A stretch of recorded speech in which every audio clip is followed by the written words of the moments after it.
ஆண்டும் இரட்சகருமாகிய இயேசு கிறிஸ்து இல்லாத அன்பு நாமத்தினாலே ஜெபம் பிளஸ் தொலைக்காட்சி நேரில் யாவருக்கும் ஆண்டவரே இயேசுவே வார்த்தையானவர் என்ற நாமத்திலே உங்களுக்கு அன்பின் வாழ்த்துக்களை ஸ்தோத்திரங்களை நான் தெரிவித்துக் கொள்கிறேன்.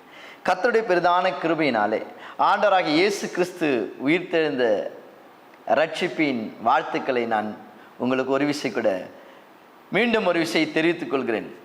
என் அன்பு சகோதரனே சகோதரியே, இந்த நாளில் கர்த்தருடைய வார்த்தையாய் கர்த்தருடைய செய்தியாய் நான் உங்களுக்கு கொண்டு வந்திருக்கிற காரியம் என்ன அப்படி என்று சொல்லி பார்ப்பீர்களானால், மனுஷனுடைய யோசனைகள் வீண் என்று கர்த்தர் அறிந்திருக்கிறாராம். என் அன்பு சகோதரனே சகோதரியே, மனுஷனுடைய எண்ணங்கள் சிந்தனைகள் அப்படின்னு சொல்லி பார்த்தீங்கன்னா அது எதை சார்ந்திருக்குதுன்னா வீணான காரியங்களை தான் சார்ந்திருக்குதான். சகோதரனே சகோதரியே, நம்முடைய மனசு ஒரு பறவையை போல இருக்கிற காரியங்கள் சகோதரனே சகோதரி, அது ஒரு இடமா இல்லாமல் மாறி மாறி மாறி தன் சட்டைகளினால் விரித்து தன் சட்டைகளினால் அடித்து அது பறந்துக்கிட்டே இருக்கும். நம்முடைய யோசனைகள் ஒன்று ரெண்டெல்லாம் இல்லை, ஆயிரக்கணக்கான லட்சக்கணக்கான யோசனைகள் இருக்குது சகோதரனே. அப்படி இருந்தும் நம்முடைய யோசனைகள் எப்படி இருக்குன்னு பார்த்தீங்கன்னா, கர்த்தர் சொல்கிறார் சங்கீத புஸ்தகம் 94:11 மனுஷனுடைய யோசனைகள் வீண் என்று கர்த்தர் அறிந்திருக்கிறாராம். என் அன்பு சகோதரனே சகோதரியே, கர்த்தருக்கு ஸ்தோத்திரம் உண்டாகட்டும். சிலரை கவனித்து பாருங்களேன், எப்போவுமே யோசனையிலே இருப்பாங்க. அவங்கள பார்க்குறவங்க சொல்லுவாங்க, ரொம்ப ஆழ்ந்த யோசனையில் இருக்கிறீங்களோ அப்படின்னு கேட்பாங்க. ஒரு ஸ்கூலில் கூட ஆசிரியர் பாடம் எடுக்கும் போது அந்த மாணவனை பாருங்களேன், அவர் பாடத்தை கவனிக்காமல் அவர் ஒரு யோசனையில் இருப்பார். இது எல்லாமே நமக்கு ஒரு இடையூறு, சிந்தனையில் வருகிற எல்லா இடையூறு. ஆலயத்தை எடுத்துக்கொள்ளுங்கள், கர்த்தருடைய மனுஷர்கள் கர்த்தருடைய ஊழியக்காரர்கள் தேவனுடைய வார்த்தையை கொண்டு வந்து அவளுக்காக விசேஷமாய் அவங்க கேட்பாங்க, கவனிப்பாங்க. அது அவங்களுக்கு ஒரு ஆசீர்வாதமாக இருக்கும். அதனால் அவங்களுடைய வாழ்க்கை மாறும், நன்மை நடக்கும்னு சொல்லி கர்த்தருடைய வார்த்தைகளை பேசி கொண்டு இருப்பாங்க. ஆனால் அவங்கள பார்த்தீங்கன்னா அவங்களுடைய யோசனைகள் எங்கேயோ இருக்குமா.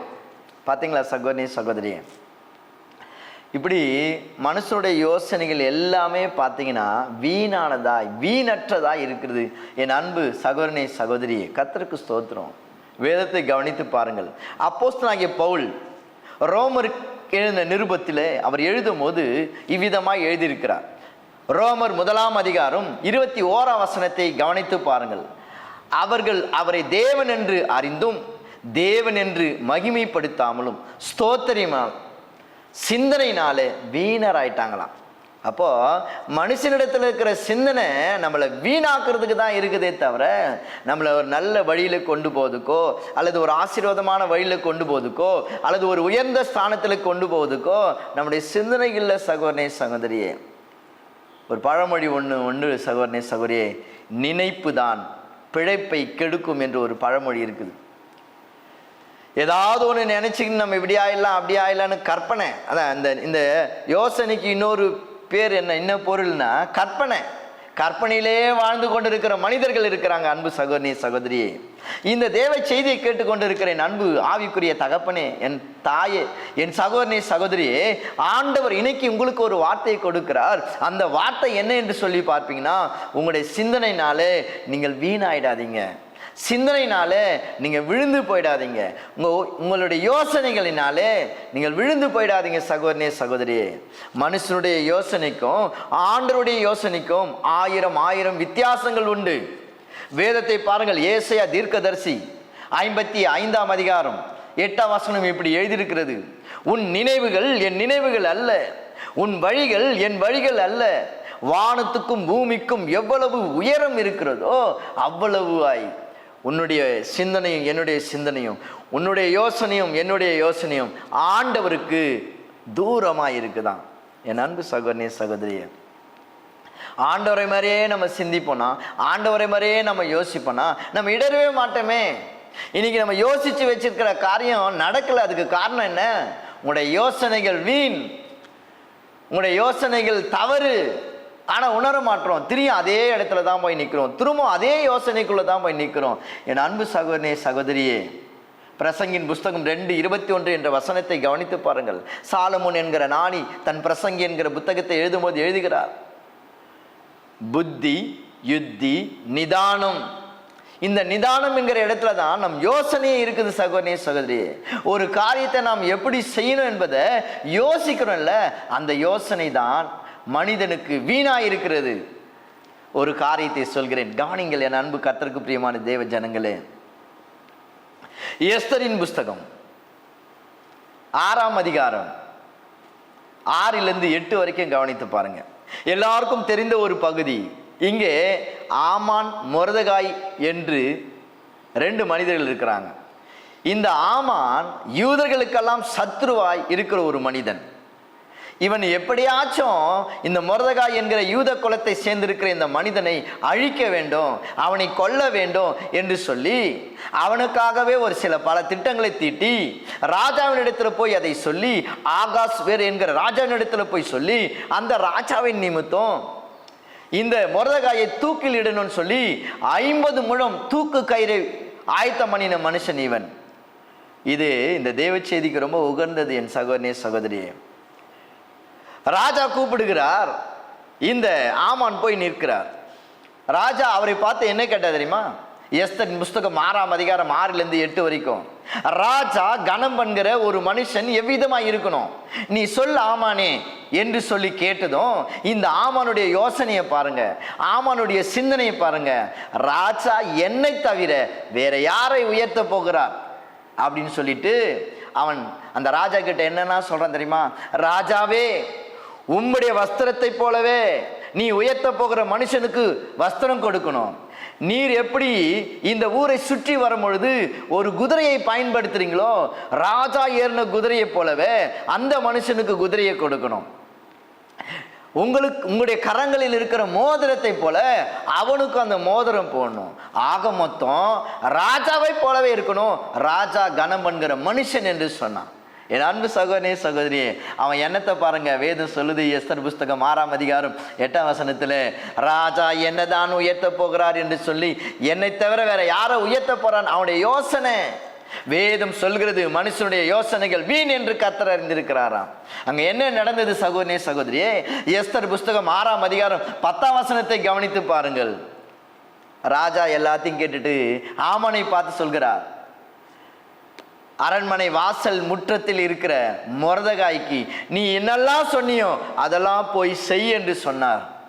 பாருங்க என்ன கர்த்தருக்கு பிரியமான சகோதரனே சகோதரியே, ஆமானுடைய முகம் செத்து போனது. ஏன்? கொஞ்சம் யோசிக்கலாம், ஒரு வார்த்தை கேட்டிருக்கலாம் அந்த ராஜாவை பார்த்து, ராஜா நீங்க யாரை கனம் பண்ண இருக்கிறீங்க பார்த்தீங்களா? அதுதான் சொல்றேன், மனுஷன் யோசனையினால கெட்டு போறானே தவிர, விழுந்து போறானே தவிர, இழப்படைகிறானே தவிர நன்மை பெறுவதில்லை. என் அன்பு கர்த்தருக்கு பிரியமான சகோதரியே சகோதரியே, நீதிமொழிகள் என்ற புஸ்தகத்தை கவனித்து பாருங்கள்.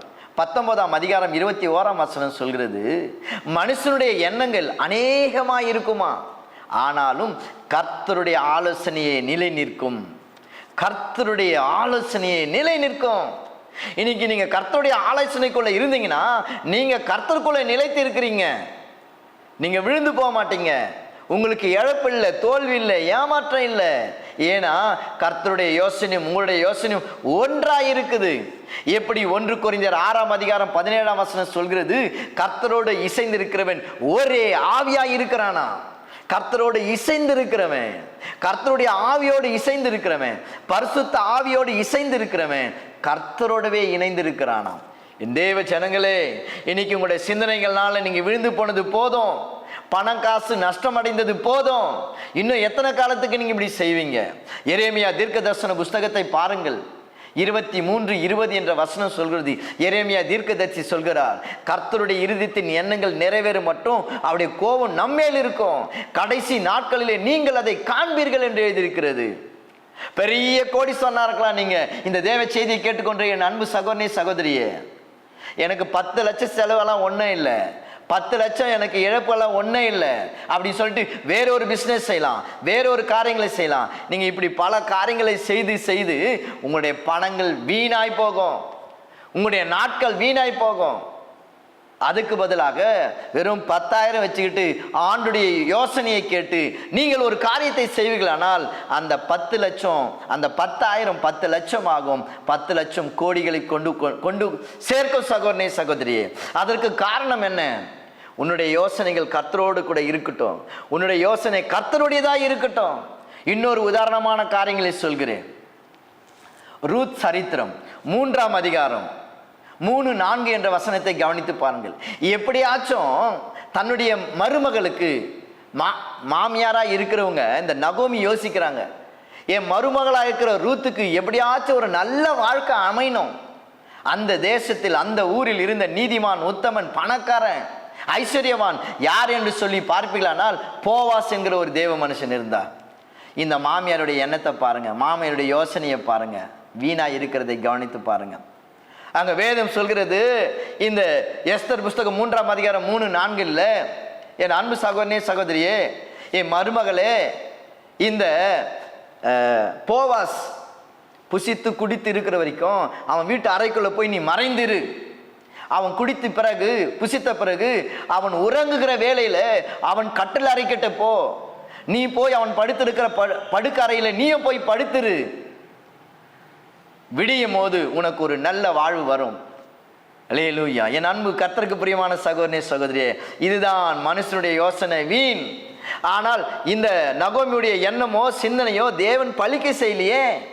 அதே ரூத்தை ஆண்டவர் அதே போவாசுக்கு தான் திருமணம் வைத்தார். ஆனால் மாமியார் யோசித்தபடி ஆண்டவர் செய்யல.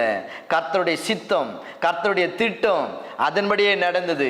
கர்த்தருக்கு பிரியமான என் அன்பு சகோதரனே, அன்பு சகோதரியே, இன்னும் எத்தனை காலத்துக்கு உங்களுடைய யோசனைகளை நீங்கள் விழுந்து விழுந்து போவீங்க? சங்கீதம் 92:5 பாருங்கள். கர்த்தருடைய ஆலோசனை மகா ஆழமானதான். ஒரு கிணத்தையோ அல்லது ஒரு ஏரி குளத்தையோ ஓரளவுக்கு தான் உங்களுக்கு ஆழத்தை பார்க்க முடியும். அதுக்கப்புறம் இருள் தான் இருக்கும், ஆழத்தில் இருள் தான் இருக்கும். அதுக்கப்புறம் அது எவ்வளோ ஆழம் உங்களால் கணக்கிட முடியாது. அதே போல தான் கர்த்தருடைய ஆலோசனை ஆழமானதான். சங்கீதம் 92:5 சொல்லுது, கர்த்தருடைய ஆலோசனை மகா ஆழமானதான். என் அன்பு சகோதரனே சகோதரி, அது மாத்திரமல்ல, சங்கீத புஸ்தகம் 139:17 என்ற வசனத்தை கவனித்து பாருங்கள். கர்த்தாவே, உமது ஆலோசனையில் எத்தனை ஆச்சரியமானது. ஆண்டவர் கொடுக்கிற ஆலோசனையை ஒரு சாதாரண மனுஷனால கொடுக்க முடியாது. எரேமியா தீர்க்கதரிசன புஸ்தகம் 18:18 பாருங்கள். ஞானிகளிடத்துல ஆலோசனை கேட்கணுமா? ஞானிகளுடைய ஆலோசனை வெவ்வேறா இருக்கும், விதவிதமா இருக்கும். அது தேவனுடையதா இருக்கும். ஞானிகளிடத்துல ஆலோசனையும், ஆசான இடத்துல வேதமும், தீர்க்கதரிசியில வசனமும் குறைவதில்லை என்று எழுதியிருக்கிறது. சகோதரனே சகோதரியே, எத்தனை காலம் நம்ம பண இழப்பு, உடல் இழப்பு, சரீர இழப்பு, சிலரெல்லாம் பாருங்க அதுல மரித்தே போயிருக்கிறாங்க. இன்னைக்கு கர்த்தருடைய வார்த்தையை கேட்கிற என் அன்பு தேவ ஜனங்களே, நீங்கள் உங்களுடைய யோசனைகளை கர்த்தருடைய யோசனையோடு இசைத்து வைங்க, இணைந்து வைங்க. அது எப்பொழுதும் வெற்றியை கொடுக்கும். ஆண்டவர் நினைக்கிறது தான் தடைபடாது. யோபு புஸ்தகம் 42:12 என்ற வசனத்தை பாருங்கள். தேவரீர் சகலத்தையும் செய்ய வல்லவர், நீங்க செய்ய நினைப்பது தடைபடாதான். என் அன்பு தேவ ஜனங்களே, கர்த்தருக்கு பிரியமான என் அன்பு ஜெபம் பிளஸ் தொலைக்காட்சி நேயர்களே, கர்த்தருடைய வார்த்தையை நீங்கள் கேட்பது மாத்திரம் இல்லை, அதை கை கொள்ளுங்கள். அது உங்களுக்கு ஆசீர்வாதம், உங்களுக்கு அது சமாதானம். என் அன்பு சகோதரனே சகோதரியே, இன்னைக்கு ஆண்டவருடைய வார்த்தையை பாருங்க. மனுஷன் யோசிக்கிறதெல்லாம் வீணா இருக்கும். ஆண்டவர் இதுவரைக்கும் யோசித்தது எதையும் ஃபெயிலர் ஆகல, எதுவும் தோல்வியை கொடுக்கல, எதுவும் ஏமாற்றத்தை கொடுக்கல. ஏனென்றால் அவருடைய யோசனைகள் எல்லாம் பிதாவினுடைய யோசனைகள். இன்று ஆண்டவர் இயேசு யோசிப்பதை போல நீங்களும் நானும் யோசிப்போமானால் நீங்கள் செய்வதெல்லாம் வாய்க்கும், நீங்கள் யோசிப்பதெல்லாம் நடக்கும். பண இழப்பு இல்லை, உடல் இழப்பு இல்லை, நாட்கள் வீணாச்சு, வருஷங்கள் வீணாச்சு, இப்படி போயிட்டே இருக்குது. என் அன்பு சகோதரனே சகோதரி, அப்படி இல்லை. இன்று இந்த ஆண்டுடைய வார்த்தை கேட்குற நீங்கள் யாராக இருந்தாலும் ஆண்டுடைய யோசனைகளுக்குள் நீங்கள் கடந்து வாங்கள். உங்களுக்கு 1000 லட்சமாகவும் லட்சம் கோடியாகவும் நீங்கள் தேவனுடைய நாமத்தினாலே பெரிய கோடீஸ்வரர்களாய், ஆசீர்வதிக்கப்பட்ட மனுஷர்களாய் இந்த பூமியில் இருக்கிற மனுஷர்களுக்கு முன்பாக கர்த்தர் உங்களை நிலைநிறுத்துவார். இப்பொழுதும் கூட நான் உங்களுக்காக ஜெபிக்க போகிறேன். என்னோடு கூட இசைந்து, என்னோடு கூட இணைந்து ஜெபிங்கள். கர்த்தர் உங்களை ஆசீர்வதிப்பார். மகா கிருபையும் இரக்கமும் நிறைந்த எங்கள் நல்ல பிதாவே, நீங்க ஆசீர்வதித்ததானே இந்த நல்ல வேலைக்கு நன்றி அப்பா. இந்த 4ஆம் மாதத்தில் இதோ உமக்கு ஸ்தோத்திர ராஜா. உம்முடைய வார்த்தையை கேட்கிறேன். அன்பு தாய் தகப்பன், என் அன்பு சகோதர சகோதரிகளுக்கு இதுவே விசேஷித்த ஆலோசனையா இருக்கட்டும். கர்த்தாவே, ஆலோசனையில் ஆச்சரியமானவர், ஆலோசனை கர்த்தர் நீர் அல்லவா. ஆண்டவரே, இந்த நாளில கூடப்பா எத்தனையோ காரியங்களை யோசித்து அப்பா குழப்பங்களும் கவலைகளும் நஷ்டங்களும் அடைந்தது நாங்கள் போதும் சாமி. இதோ இந்த நாளில் நீர் எங்களுக்காக இறங்கி வந்து பரிசுத்த ஆவியானவர் எங்களோடு இடைப்பட்டதுக்கு ஸ்தோத்திரம். இந்த வார்த்தைகளுக்கு ஸ்தோத்திரம். உங்களுக்கு ஆமானுடைய யோசனைகள் வேண்டாம், உங்களுக்கு நகோமியுடைய யோசனைகள் வேண்டாம். கர்த்தருடைய யோசனை உங்களை ஆசீர்வதிக்கும். கர்த்தருடைய யோசனை உங்களை ஆசீர்வதிக்கும். என் அன்பு சகோதரனே சகோதரியே, நீதிமொழிகளில் நாங்கள் வாசித்ததை போல என் தகப்பனே உமக்கு ஸ்தோத்திர ராஜா 19:21 சொல்கிறது போல மனுஷருடைய எண்ணங்கள் நிறைய, அதுவே யோசனையாக அவன் மாற்றிக்கொள்கிறான். ஆனாலும் கர்த்தருடைய ஆலோசனை நிலைத்திருக்குமா? ஆண்டவரே, இந்த வார்த்தையை கேட்டது மாத்திரல, இதோ இந்த ஜெபத்தில் இணைந்திருக்கிற யாவருக்கும் இழப்புகள் இயேசுவின் நாமத்தில் இப்போது நிறைவாய் மாறுவதாக, நன்மைகள் உண்டாவதாக, நல்ல ஆலோசனைகள் உண்டாவதாக, கர்த்தருடைய நன்மையும் ஆசீர்வாதம் அவளோடு தொடருவதாக. தொடர்ந்து எங்களோடு கூட பேசுங்கப்பா. இயேசுவின் நாமத்தில் வேண்டிக் கொள்கிறோம் நல்ல பிதாவே. ஆமீன், ஆமீன். உங்கள் யாவருக்கும் அன்பின் வார்த்தைகளை தெரிவித்துக் கொள்கிறேன். தேவன் உங்களோடு கூட இருப்பாராக. ஆமீன்.